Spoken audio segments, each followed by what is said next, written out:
everyone. Welcome to the OnPoint podcast. Today, I had Akansha, Kumar, and Shruthi Menon from our very own social analytics team here at Acceleration Point on the show. We discussed how social media is shaping patient listening within the rare disease space and how medical affairs can use these patient insights effectively. I'm so excited for you all to listen and hear how we've been doing patient listening in the social space. Welcome to OnPoint, the medical excellence podcast where we talk to pharma leaders about how to build highly effective medical affairs organizations. I am so excited for our guests today. I've got Shruthi and Akansha from the Acceleration Point social listening and analytics team, and they are fresh off of presenting a poster at ISPOR about how to use social listening to define and identify a patient journey. It was well received. We've had lots of interesting questions about it. So thought it would be great to have you on the podcast. Come on in, tell us a little about how it came together. What was the experience like and how our clients and people in our network can use this. So excited to have you. Shruthi, first, welcome. Thank you for joining us. Tell us just a little bit about yourself and we'll start from there. Sure. Thank you for having me, Scott. It's really a pleasure to join you today on the podcast. So a little bit about myself. I am Shruthi Menon. I have been with Acceleration Point since October, and I have only been in the US since January of last year. So not very long away here, but I am very happy to be part of this organization. It's given me like a whole new approach to how I can look at data, how I can use data in more effective ways. And that was my background. So I worked with social intelligence and listening for 8 years before I joined Acceleration Point. And I worked on a wide variety of reports, which included patient insights and listening. Joining Acceleration Point just switched gears a little bit and helped me look at how we look at patient data and how we can use it much more effectively in various other platforms. Well, I'm looking forward to hearing more about it. And we also have Akansha. Akansha, say hi and tell us a little bit about your background. Hi everyone. I'm Akansha, and I actually joined Acceleration Point over a year ago, and I can't believe the time has flies so fast.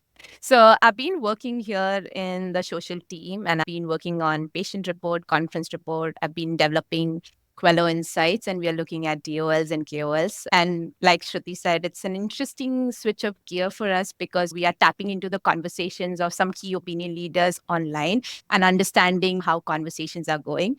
And late last year, we also were building this capability of patient listening. Clients were very interested in understanding how patients are talking about their disease, their concerns online. And that's something that made us say, hey, why not we do this? And I'm pretty excited to be here. With my background, I did my master's in business analytics last year. I completed from the University of Louisville. I geek over all the social listening tools and data mining tools. In my free time, I keep hovering over it, understanding what's best way to analyze social data. And pretty much the whole of my career, I'm connected very closely with healthcare clients to kind of understand how they can leverage or harness the power of social listening and how they can understand the space of social listening to understand patient outcomes and also bridge the gap between their stakeholders. So pretty much that's been my mission, and I hope to continue as the days goes by. Wonderful. Well, we are so happy to have you both in the organization and on this podcast because let me tell you, every day I get to work with medical affairs professionals that are asking more and more about this digital transformation and how they can leverage this world of social media where everybody's putting all of their thoughts out on the internet for us to see and hear. But it's so noisy and it's so big and it's so hard to kind of get it down to something useful that they're so grateful when we can help them take that big mess of data and bring it down to things that are very targeted for them. Today, in particular, what I'd love to do is talk a little bit about patient listening. And you recently came back from ISPOR where you had a poster about really defining a patient journey through the use of social listening in Cushing's syndrome. That is like super amazing, right? And love to just learn a little bit more about the poster itself, about the work that you did. And Akansha, why don't we start with you? Just tell us a little bit about the poster itself and the research that you did. Sure. Yeah. It all started in May 2024 when me and Shruti were in Atlanta, Georgia. and we presented our study on Cushing disease. And essentially, like Scott said, we were trying to highlight the living conditions of the Cushing patients through our poster.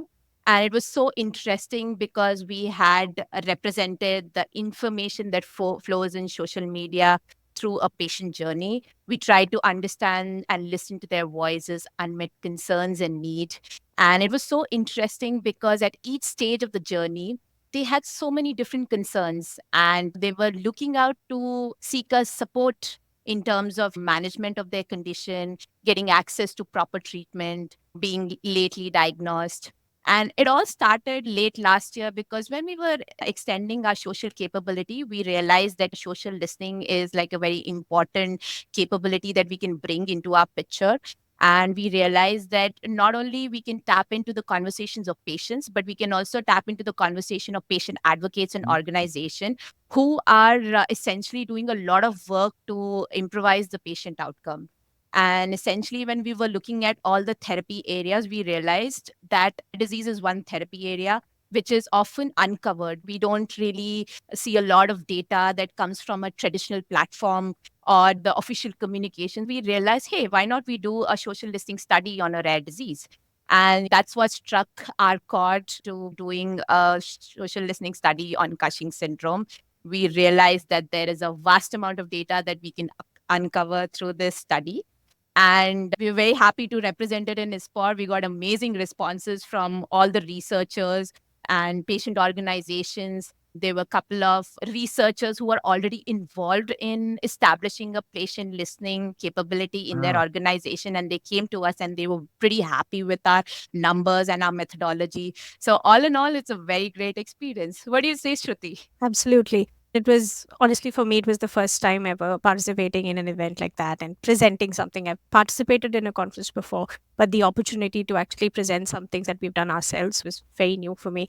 And back in December, when we were actually creating the abstract for this study, is when we realized we were doing a little bit of background research. Okay, on what therapy area should we do? Should we go to a more broader therapy area which has like a lot of presence online, people talking about it? We decided to go a little off the beaten path and go towards like a rare disease because we realized that there are no avenues for patients to share their observations, and social platforms is where they go to connect with the community, to basically get a sense of community and like peer validation. So that was something that we wanted to capture in our poster. Wow. I'd love to learn a little bit more because I think one of the dichotomies, one of the challenges that I hear a lot of people ask me about is in a rare disease, there's going to be a lot less data. And so is it worth it, right? How can you actually get enough data to validate what you are exploring? So I'd love to let's just maybe start with walking through that methodology, right? So So maybe walk us through, what did you find? How did you go about it? If somebody else was trying to do this, how would you guide them? What would you ask them to do? absolutely. Going back to your point you just mentioned, Scott, which is how would you know if data is low or not? Like if when you said that rare disease has low data, but how would you measure if it is low or high? You cannot compare a breast cancer to an acute myeloid leukemia. They are two very different conditions. So we need to first of all set expectations for that. And then we move ahead with actually methodology. So our methodology is straightforward. We follow very simple steps. They seem simple on the surface, but there's a lot of work involved in that. For us, the main thing is combination of human intelligence with technology to basically create insights out of large social media data. What we do is first we identify the data universe where we want to identify conversations to happen, which in this case was Cushing's disease. We wanted to identify what was being spoken about Cushing's, who was doing the talking, and what are the different aspects of Cushing's disease that was being discussed online. So in order to do that, what we do is come up with keywords. So keywords that patients use in their conversations, basically. So I have Cushing's, I was diagnosed with Cushing's, or my mother had Cushing's disease, or she had these symptoms. Identifying terms related to Cushing's itself, the different stages, symptoms, diagnosis, treatment, management. What is it that people talk about when they discuss the disease online? And it's also very important to make a clear distinction between the terms used by the scientific community versus those used by patients. An example for this would be hirsutism. So somebody who's very like a specialist would call it hirsutism, whereas a patient would call it unwanted hair growth. They are not Mm. going to use the term hirsutism in their day-to-day conversations. So we need to be aware of that and do the background research before we build the keywords to identify the conversations. Once those conversations are identified, we use technology and a combination of our human intelligence to generate insights, which is what we represented in the poster. Because a lot of social data is very contextual. You cannot be very literal. So you cannot go 100% tech. You cannot just rely on just Gen AI or just all of the machine learning aspects. You have to have some element of human intelligence as well. For example, if somebody says that I literally died, it does not mean that they. You need to have context for that. Sarcasm, metaphors, all of this is still, we are still catching up to it in terms of technology. You still need somebody to actually interpret that data. So that's where we come in as experts with our healthcare background. We look through the data, we see what is contextual, we see what is actually relevant, and use that to generate insights for our final analysis. And since Akansha is a resident analytics geek, it definitely has more to say on this. Yeah, that sounds amazing. Okay. Tell us a little bit about the analytics, specifically, like how do you go from taking that big world of data? It sounds like you start by narrowing it down to finding important things. Then you go through and you do research to find out how are people actually talking about it, right? Because again, the scientists and the patients might speak about things differently. You'll further narrow it down, and then you get this kind of meaningful cohort of data. Then how do you go from data to insight?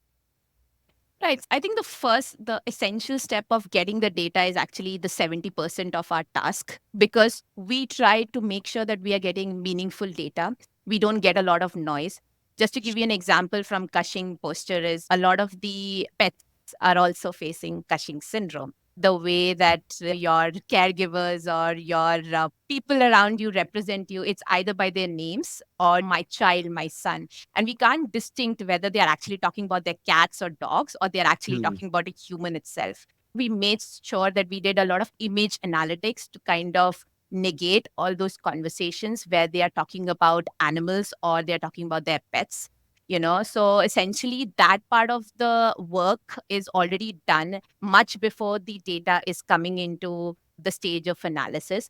Once we get all the universe or the whole of data, what we do is we segment that data. And the way we segment is by using keywords, which is very specific to a stage of disease condition. For example, like symptoms. We'll bring out specific symptoms that a patient talk about. In Cushing's case, it's buffalo hump or moon face, something like that. Some scientific technology that they are using very close to Cushing's, but also they are using very common with Cushing's, weight gain.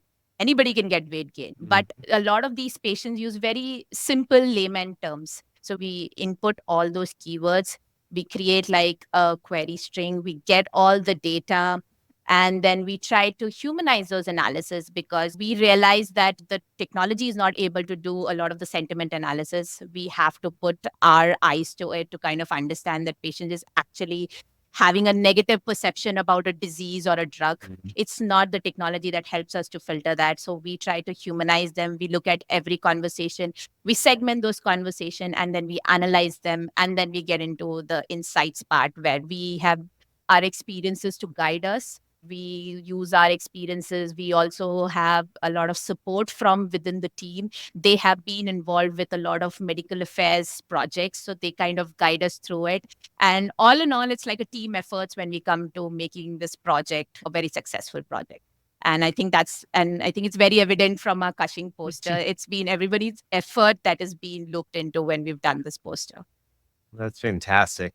Yeah, I really like the idea of that we have to still humanize. A lot of folks will ask me, "Hey, does your software do sentiment analysis?"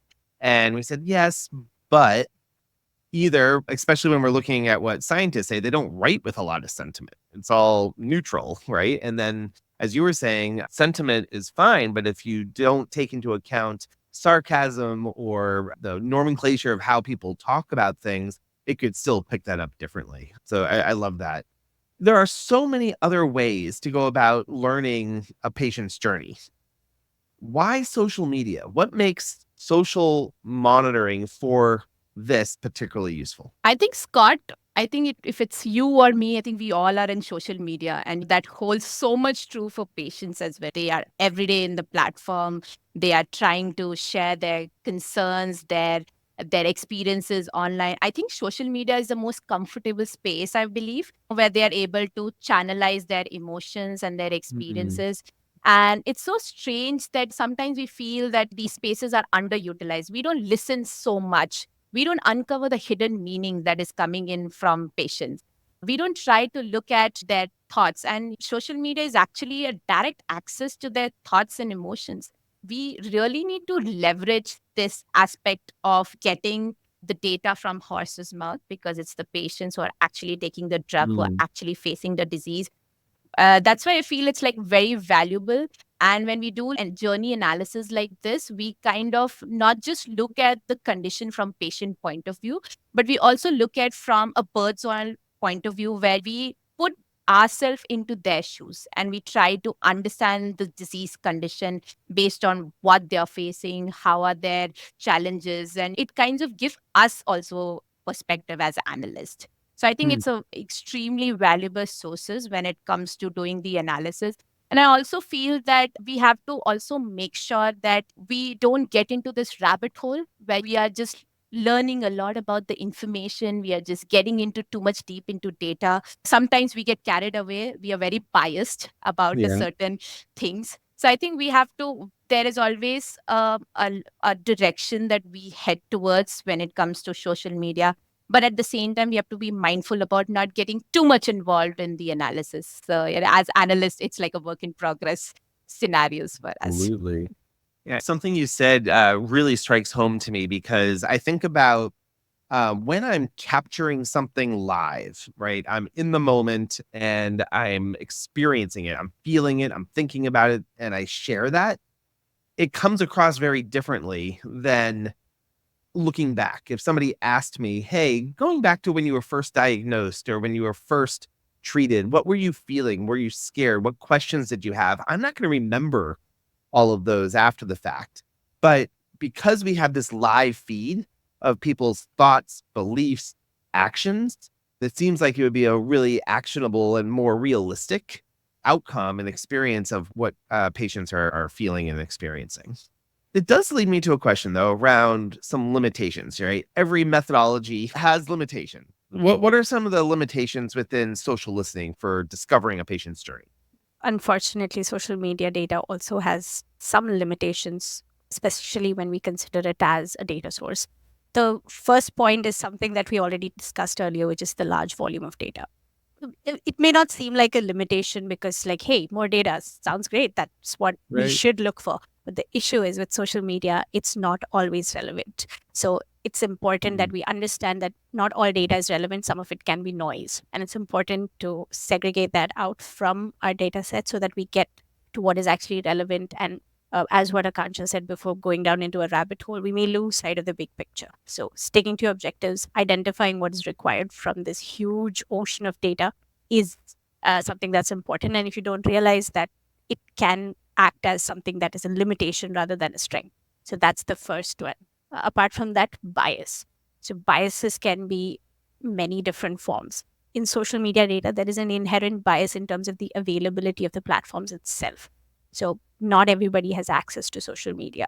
Like if you take an Mm. example of either very small kids or very older people, they don't have access to the technology that people who are within an age range of actually using social media have. And that is the inherent bias, that you only find population of a certain age on social media platforms.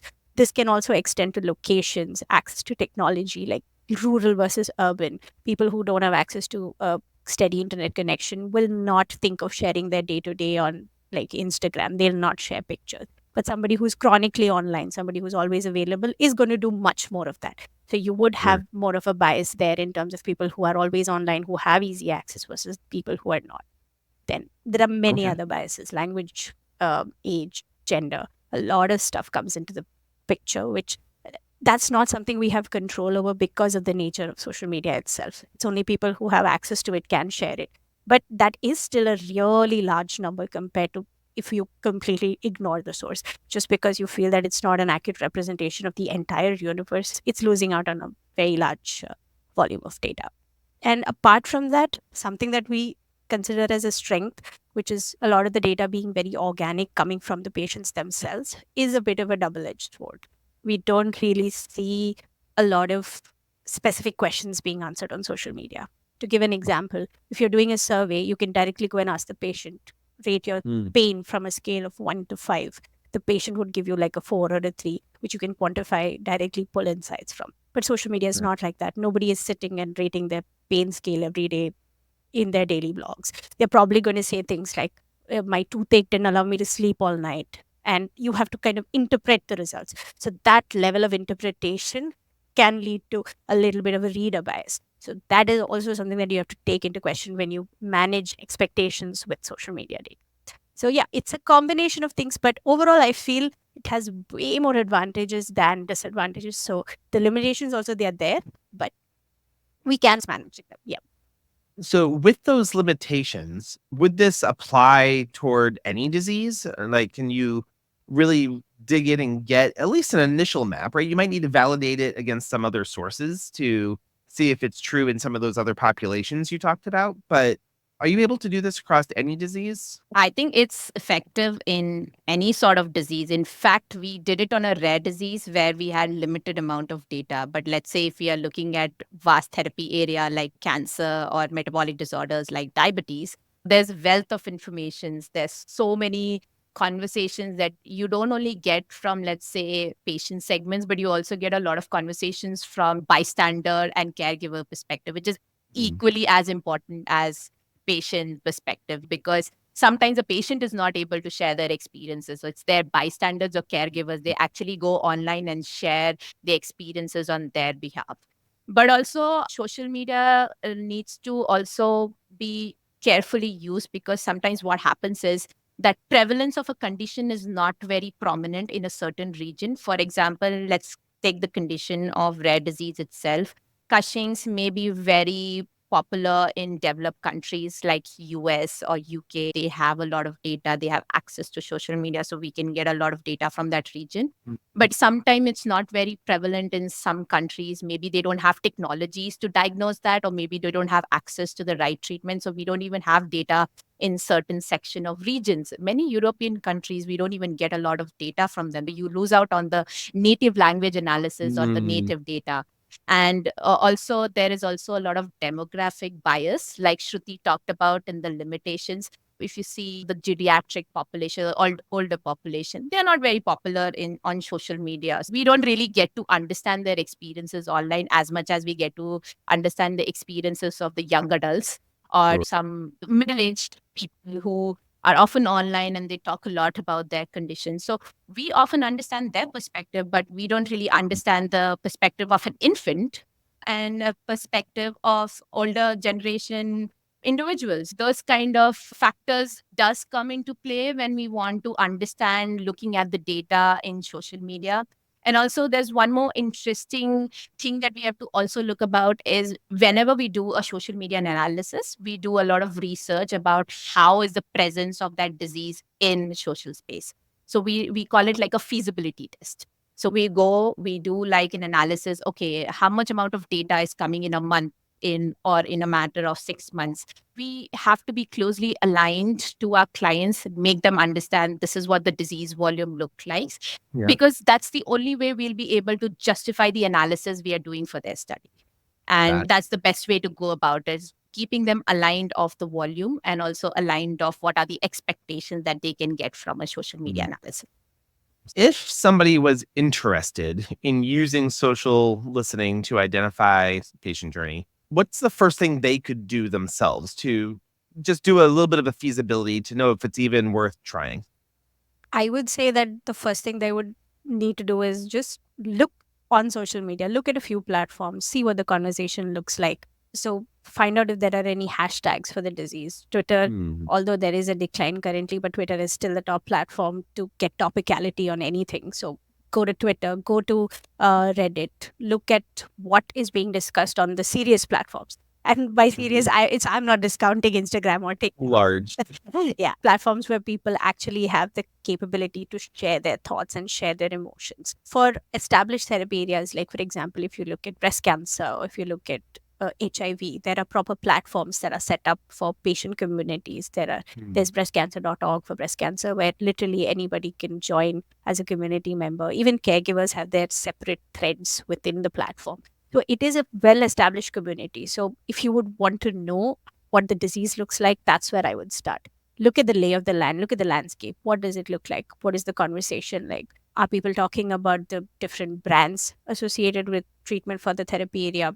Before even going to brands, what is the overall conversation volume like for the therapy area? How much of it is associated with the disease itself? How much of it is advocacy? Because that's also just as important. How much of it, an example for this would be celiac disease. Celiac disease is rare, but the conversation on it is very large. A lot of people want to raise awareness. They want to get it that orphan status so that it can get more research done. So there are different aspects to when you look at a disease. It's more than just volume. Volume is it is a good measure to see what conversation is like, but not all of it is going to be relevant. So if you have conversations related to AML, which is just say 30,000, but almost say 25,000 of them are by patients, then that's way more valuable to me than 250,000 conversations of breast cancer out of 3 million. So the proportion is what you need to see. It happens to fewer people, so obviously the number of conversations would be lower. So that is something that we need to keep in mind. Great. So you were at ISPOR, you were presenting your poster. What was the best question that you got while you were there? The best question. Okay, that is a little hard to answer. I have a best experience. So this lady walks up, she looks at our poster. She spends quite a bit of time reading through it, all of the stages. She literally walked through the numbers and everything. And then she tells me that, oh, I am a Cushing's patient myself and I've gone through almost all of these stages. And I was a little shell-shocked. Just like, oh, okay, a little bit of a celebrity moment. But that was a little odd to say, but yeah, it felt a little bit like that, where I was like, okay, this is the work I've done and you are actually validating my findings, which is amazing. But what she said really resonated with me, which is she said that she found it very difficult to find a specialist, first of all. She was going to an endo, she was having a lot of issues. Her current endo said that I don't think I'm going to be able to deal with this. I have to refer you to another specialist. And thing is, she was persistent with it. She continued to record her symptoms, make sure that she was aware of what was happening to her body so that she could go and report it to the endocrinologist so that they could come up with the differential diagnosis. That was very important to her. And that is something that we exactly reported in our study. Diagnosis was one of the main pain points for all Cushing's patients. Some of them have spent decades without getting a diagnosis. And that is something that multiple people repeated to us, that yes, diagnosis is a very, very big pain point for Cushing's patients. So definitely that was one of the key standout moments for me from ISPOR. And yeah, we had a bunch of great questions. Like the most common one we found was, why rare? Why did you go rare disease? Why not something that has more data? And the answer to that would be is because it wasn't enough representation, which is why we decided to go to a therapy area where we thought it would add value to the overall landscape. So that was the main question. Akansha got like a bunch of really interesting questions. What was yours, Akansha? What did you hear? I have a bunch of questions to share, but this question was very interesting question for me because it kind of opened up a new perspective to how I look at social media data. Do you feel that we could integrate or complement any other source of data that kinds of validates the insights that you're getting from the social media listening? And I was like, wow, yeah. It's never done in the past. We've never really integrated social data with, let's say, an EHR data, clinical trial data, or any other traditional platform data. So when somebody asks me this question, and as a researcher, I always feel that one should have an interconnectedness with the data. Some insights that we're getting from one source of data needs to be validated from other source of data. And currently, we just focused our analysis to just one source of data. But in the future, we definitely have plans integrate this data, understand if these are the unmet concerns that are coming in from social data. Let's holistically understand what are the unmet concerns are coming in from, let's say, a survey data or an EHR data or a clinical trial data. Ultimately, the goal is to understand this whole disease landscape, right, for a therapy area. So when we have all these data together, we can really look at a bird's eye view and understand this whole disease landscape. And it's even a learning curve for us because we also get to, let's say, play with a lot of data Mm, sources. And as an great. analyst, it's definitely something that I geek over, play with a lot of data sources, come up with insights, validate those insights. Yeah. Love And it. we had lovely engagement in ISPOR. Everybody was thoroughly impressed with the visual representation of our poster. Huge shout out to Jen in our team. She was amazing. She really helped us to attract a lot of the audiences. Many of them complimented us for how Cushing's was visually Wow. represented. And nowadays, it's become so important that we represent our data in a manner that people are able to digest and understand. So I think Absolutely. definitely this was the best way to move forward with it. That's amazing. Yeah, I can't agree more, right? It's one thing to have data or a story to tell, but if you can't present that data and can't present that story in a way that people can easily digest, that they become aware of it, that they don't feel overwhelmed when they first see it, that's really an important part of this whole piece. Otherwise, it can't have an impact, right? If people don't understand it. Here's the thing. So I love what you were talking about regarding integrating of these data sources. Medical affairs teams are actively one of the top things that they do for their organization is bring insights back in, right? And insight generation is done in so many different ways, including sending field teams out to engage with thought leaders, advisory boards, literature searches. If a medical affairs team wanted to start integrating social listening into their insight strategy, right? As a source for all the benefits that you talked about, what are the first couple of things that a medical affairs team should do to start down that path? I think the most important factor in that would be understanding their strategy and objective. That's the way to start about it. We need to be very aligned with their goals and objective. Why is that they're coming into doing this analysis by social media? Why is that they're looking at this way of analysis? Like why social media is the question that we must ask. We must understand the strategy and objectives that they are coming in, whether it is about having an education about the disease, whether it is tapping into their DOL conversation, whether it is about preparing like an educational material about it, or whether it's about just going back and supporting this whole patient organization. So we must be very mindful about how they are coming to do an analysis with us. And also, we want to be their partners in every stage of the connect that we have. So right from educating them about what can you expect out of these analysis to what kind of analysis outcomes that you can expect from doing like a disease landscape, a Mm, competitive landscape, a patient journey, or let's say a campaign analysis. All these analyses are possible. It's just not limited to patient journey. There's a whole wide of analysis that you can look through social media. And so definitely the first step is just to understand their goals, educate them about the social listening, give them an idea or perspective of what their analysis would mm. look like, and eventually also guide them how they can use these insights. It's just not about giving them insights, it's also working with them closely to help them make the most of their insight. Yep.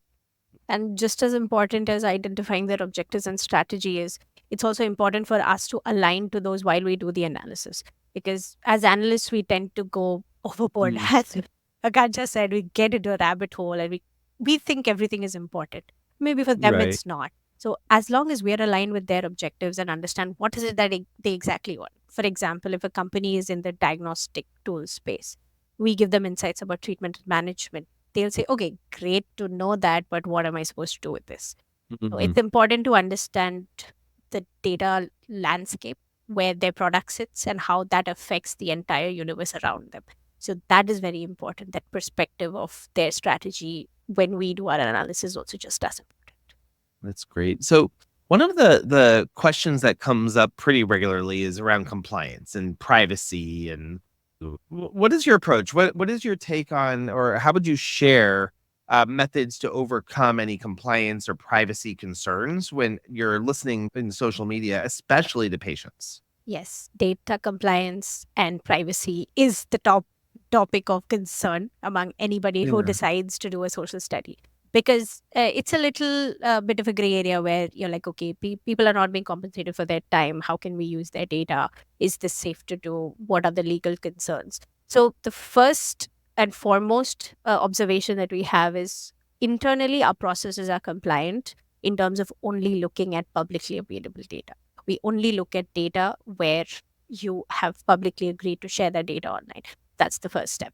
The second step is we are very flexible and customizable. So if the company themselves has an established data or legal policy where they only look at certain platforms, they don't look at certain data, we are ready to get trained and be compliant according to their policies. So that's whom we look to for when we do particular project. So a company obviously would have an established social media privacy policy, which they Mhm. follow for all of their other processes. So we would look to that for guidance. But apart from that, if internally, if we are working with a project, we make sure to only look at open source data and make sure that we do not represent anything that can be tied back to an individual patient. So there Uh, is no patient identifiable information in any of our reports. That's how we manage the data privacy and compliance concerns. well, I've got one last question for both of you. So this seems like it's just the beginning. Where do you see what is the potential in social listening? What are the other things you might look for besides patient journey, besides some of the HCP conversations? What are some of the big things that you think that has potential to be impacted by really digging into social? I think if I were to have a company and if I am a big pharma industry, definitely looking at my competitors would be the best way to go about it in social, because they are doing a lot of strategies, they are releasing a lot of campaign, and then I want to keep updated to it. I want to be able to tune into it and understand what is working for them and what's not working for us. Just do like a competitive landscape within the social media and understand how they're performing better. What are some of the steps that they are doing better than us? And also about disease awareness. I think you can look social media like a crystal ball. You are actually looking into a possible future. You're trying to prepare yourself for the worst. You are trying to do a lot of Mm, reputation management. You're trying to protect if there is some sort of misinformation or some sort of challenges that is forthcoming for a company. You're trying to manage them through social media. You're giving them all the information in the public platform. You're letting them know. You're giving them clarification that is coming in, let's say, from a side effect perspective or from a compliance perspective. And just going and doing the typical campaign analysis, trend analysis. Social media is a great way to go about understanding not just patient behavior, the behavior that is coming in from all stakeholders for a particular condition. Let's say, like last year, we had so many conversations about vaccine, like whether the US government is actually going to rate the cost of the vaccine or whether there's going to be reimbursement. Or let's say a lot of the conversations this year, there's a new drug for type 1D. How did mhm, anybody come to know about it? The first place that anybody put that information was on social media. And that's how we all were tracking it. The idea of a new drug coming in for a new disease condition. All in all, I feel like social media has a lot of untapped areas and we are still exploring more. We have so many other avenues to look through and that we've not really discovered. mm, And that's like some of the analysis is definitely for the future. And I feel like post COVID, the amount of perceptions that people had for social data is definitely changing. And in the coming years, it's definitely going to get more adaptable, more acceptable, and especially for the healthcare industry where they are always in and around the regulatory and compliance scenarios. So I absolutely. think they'll be much more looking forward to doing an analysis through social than they were before.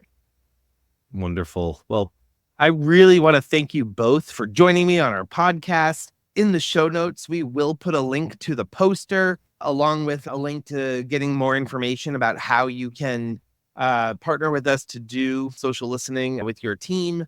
Thank you. It was really exciting just to see not just the methodology and the approach that you took, but how exciting it is to actually share that with the community. and the fact that you were able to go into the medical community, share what was learned, have it further validated, and see the excitement that people had coming out of it. So congratulations to you both, and I look forward to seeing what you do next. Thank you so much, Scott. Thank you, Scott. Thank you.